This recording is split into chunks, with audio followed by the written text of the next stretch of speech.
এই মুহূর্তে সমস্ত মধ্যপ্রাচ্য জ্বলছে, আর এখনই হয়তো আমরা আরও একটা যুদ্ধ দেখতে পারি, আর সেটা হলো চায়না এবং তাইওয়ান। এবার প্রথমে আমাদের জানতে হবে এই চায়না এবং তাইওয়ান নিয়ে বিরোধ কেন। আসলে ব্যাপারটা হলো এরকম, 1949-এ চায়নায় যখন সিভিল ওয়ার হয়েছিল, তখন কিন্তু রিপাবলিক অফ চায়নার যারা ছিল তারা তাইওয়ানে চলে গিয়েছিল, আর পিপল রিপাবলিক অফ চায়নার যারা ছিল তারা চায়নার মেইনল্যান্ডে থেকে গিয়েছিল।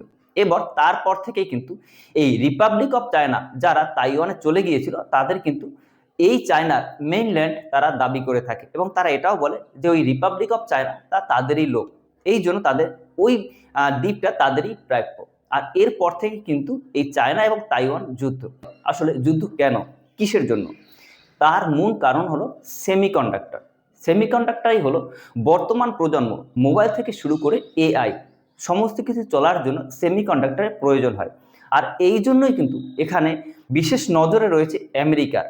আর যেহেতু এখন মধ্যপ্রাচ্যে আমেরিকা ভীষণভাবে জড়িয়ে গিয়েছে, আর এই সুযোগ কিন্তু নিতে চাইবে চায়না। আর এই জন্যই কিন্তু চায়না একটা অ্যানাকন্ডা স্ট্র্যাটেজি অ্যাপ্লাই করতে চাইবে এই তাইওয়ানের উপর।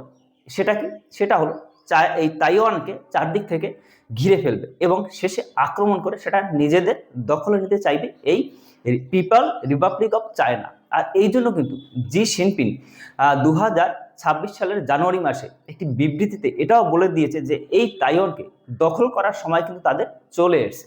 এর আগে সাধারণত চায়না ভাবতো যে এই তাইওয়ানকে তারা যদি আক্রমণ করে তাহলে আমেরিকা এই যুদ্ধে সরাসরিভাবে জড়িয়ে যাবে। তাইওয়ান নিয়ে আমেরিকা এখনই জড়াতে চাইবে না। আর একটা ব্যাপার হলো এই তাইওয়ানকে দখল করাও কিন্তু অতটা সহজ নয়, যেহেতু তাইওয়ান এই ম্যাপে দেখতে পাচ্ছেন এটা কিন্তু সমুদ্র দ্বারা বেষ্টিত। আর একটা ব্যাপার হলো এই চায়না যদি তাইওয়ানকে এখন দখল না করে তাহলে কিন্তু তাইওয়ান আরো শক্তিশালী হয়ে যাবে।